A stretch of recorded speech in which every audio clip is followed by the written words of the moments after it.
rapat tahunan Yayasan Widya Kerjaya. Semoga Yayasan Widya Kerjaya ke depan semakin baik. Matur suksma.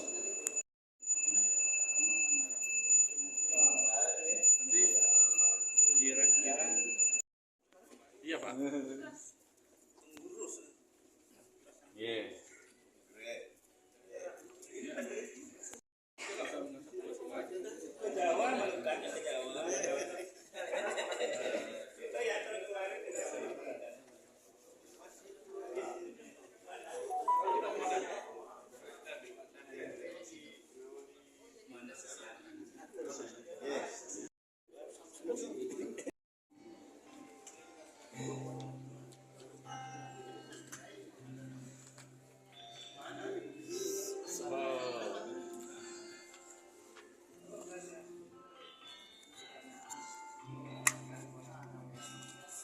Bupati Tangerang, Bapak Imade Suarta sebagai Ketua Banjar Tangerang beserta jajaran pengurus SDHG Banjar Tangerang, Ketua atau Koordinator Lembaga Dalam Lingkungan SDHG Banjar Tangerang, dan Bapak Ibu para undangan serta keluarga besar Yayasan Widya Kertajaya yang berbahagia.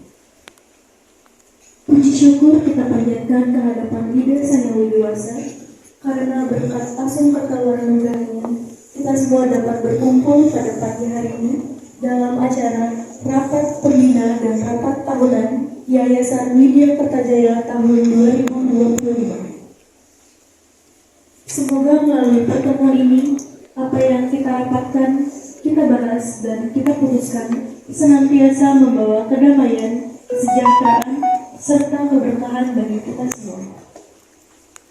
Untuk mengawali acara, marilah kita bersama-sama menyanyikan lagu kebangsaan Indonesia Raya. Mohon izin memandu, hadirin kami mohon berdiri.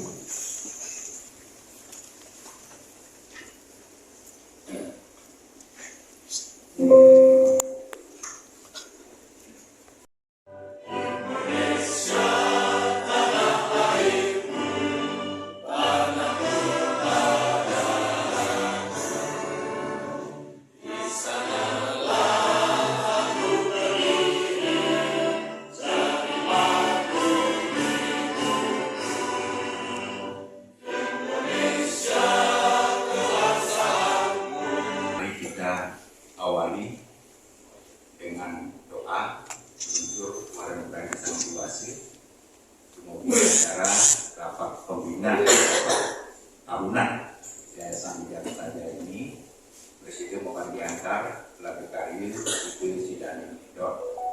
Om Swastiastu. Om Swastiastu. Om Agunam Astul Namasita. Om Anupadrah Rataulu Yang Tu Miswata. Kepengurusan yayasan terdiri dari pendiri, pembina. Ternyata periode 2020-2025 aktenya tidak diadakan perubahan sehingga tidak tercatat di Kementerian Hukum dan HAM. Makanya hari ini kita berkumpul adalah untuk kepengurusan masa bakti 2013 sampai dengan 2025. Itu yang dari bidang hukum menyampaikan dari Pak PD Purwake, jadi anak buahnya menyampaikan informasi seperti itu. Jadi saat ini kita adalah hadir untuk acara rapat pembina dan rapat tahunan Yayasan Widya Kertajaya periode 2013-2025. Sudah bisa dikatakan forum. Nah, oleh karena itu Bapak Ibu saran kami hari ini kita akan melaksanakan kegiatan ini. Kita bersama-sama akan melaksanakan pertama yang disebut dengan rapat pembina. Nanti lanjut ada rapat tahunan. Walaupun sebenarnya ini sama saja, tidak di sini. Jadi makanya tidak di belakang ini backgroundnya ada rapat pembina dan rapat tahunan Yayasan Widya Kertajaya. Jadi kalau kita mengacu ke arah ke asas legalitas notaris tahun 2013 nomor 07 itu memang seharusnya rapatnya itu ada agenda rapat pembina dan rapat tahunan. Nah di situ nanti di rapat pembina adalah untuk tujuannya memilih dan menetapkan pengurus yang baru, sekaligus kalau di rapat tahunan adalah nanti ada pertanggungjawaban, laporan pertanggungjawaban dari pengurus, kemudian nanti ada pandangan-pandangan untuk melihat apakah pertanggungjawaban yang disampaikan sudah memenuhi, bisa diterima atau tidak. Itu semua nanti adalah di rapat tahunan itu sendiri. Kami hanya berdiri dari pelayanan Pura Kertajaya khususnya dengan ini pada pagi hari ini rapat pembina dan rapat tahunan Yayasan Widya Kertajaya secara resmi dinyatakan dibuka.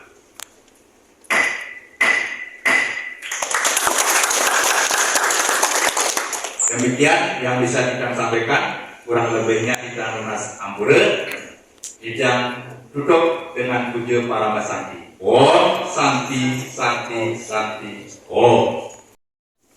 Hari ini diberikan kesempatan membuat laporan pertanggungjawaban. Sebelumnya, terimalah pengajari umat yang Om Swastiastu. Om Swastiastu. Kepada yang terhormat seluruh pendiri, pembina yayasan, dan seluruh pengurus Yayasan Widya Kertajaya Tangerang. Hari ini sangat berbahagia kita bisa berkumpul di sini dalam rangka laporan tahunan Yayasan Widya Kertajaya. Seperti tadi pembina menyampaikan, yayasan ini berdiri 2013. Ya. Kita sudah berjalan hampir 12 tahun. Ya. Di dalam 12 tahun beberapa kali rapat, termasuk rapat 5 tahunan yang telah terjadi tahun 2020 di BSD. Di sanalah bentuknya yayasan pertama, karena waktunya tujuan utamanya itu adalah menaungi anak-anak kita, adik-adik kita yang ada di Pasraman. Karena perubahan Provinsi Banten, berdirinya Provinsi Banten, kita harus mengambil langkah.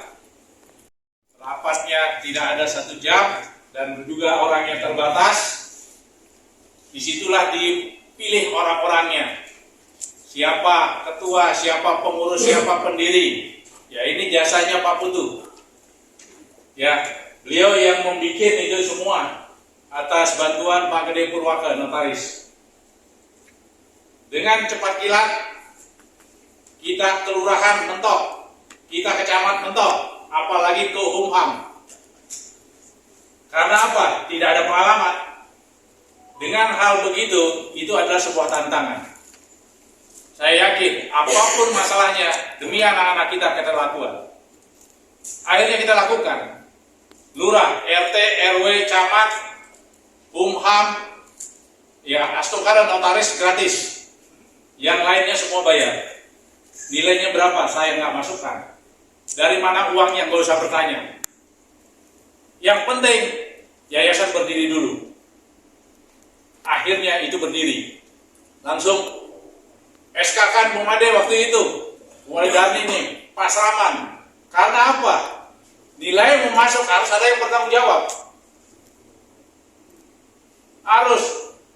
Dasarnya apa? Buat SK, buatlah SK. Untuk apa lagi? Ya di sini, di pemerintah, Pemda itu harus ada orang. Kita tunjuk Bu Mari Suryawati waktu itu untuk mengkoordinasikan.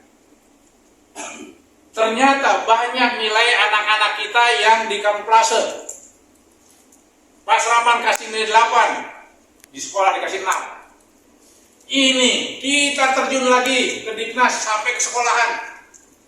Ya maaf, itu terjadi. Karena saya orangnya suka marah-marah, jujur aja. Saya datangin, saya marah-marah. Kalau kita tidak kontrol, ada anak kita menjadi juara umum, gagal. Gara-gara apa?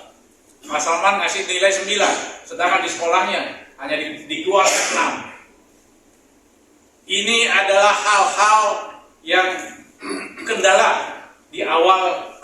Makanya itu berjalannya kita di awal itu hampir 2-3 tahun itu pembenahan ke dalam untuk koordinasi. Tidak berpikir kita melaksanakan tugas waktu itu. Apalagi yayasan berpikir untuk nyari uang, tidak akan pernah, karena yayasan adalah badan sosial. Yayasan itu adalah badan sosial, bukan badan bisnis. Kalau mau cari uang, buat perusahaan.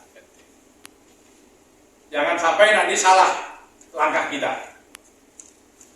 Semua berjalan, Pak Selamat akhirnya bergerak karena lahan kita untuk pendidikan kurang lengkap. Anak-anak sampai 600 siswa waktu itu. Astungkara koordinasi dengan Ketua Banjar, Pak Gustiarto.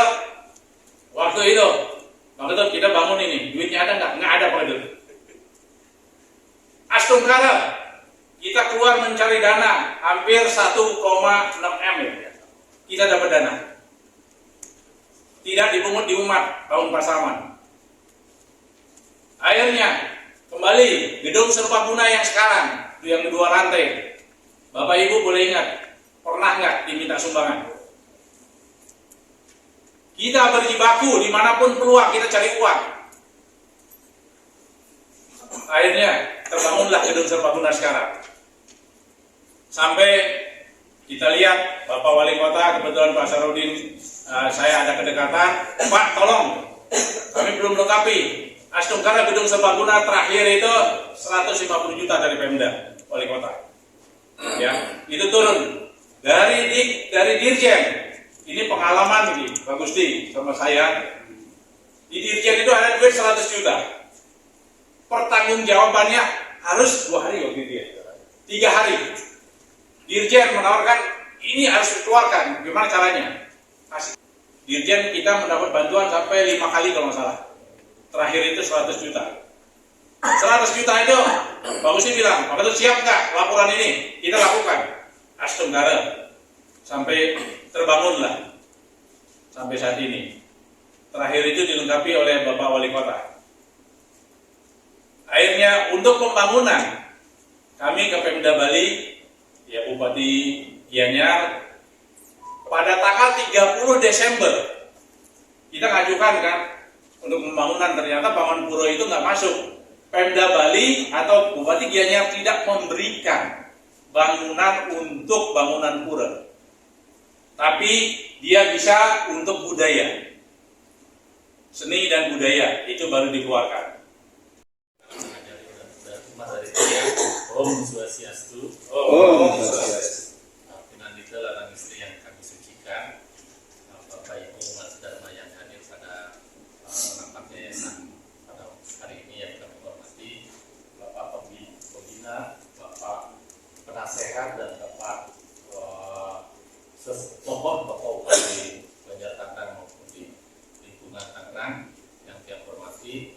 Ampura, kami ingin melaporkan kegiatan yayasan selama 5 tahun dari tahun 2020 sampai 2025.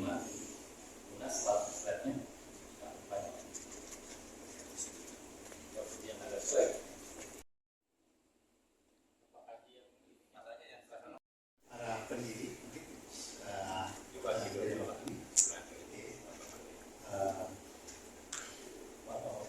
Lawas.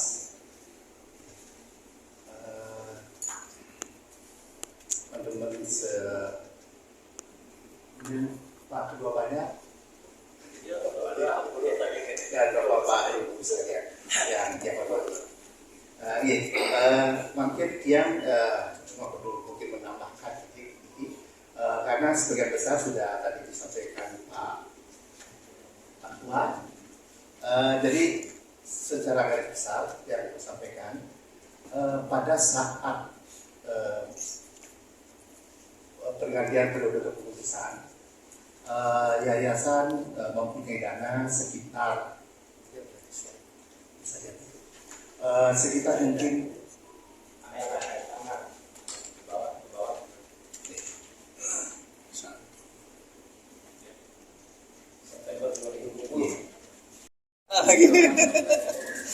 Ayo Pak Man, Giring. Siap. Tuh banyak antre, jangan ini. Badannya belum diambil tuh.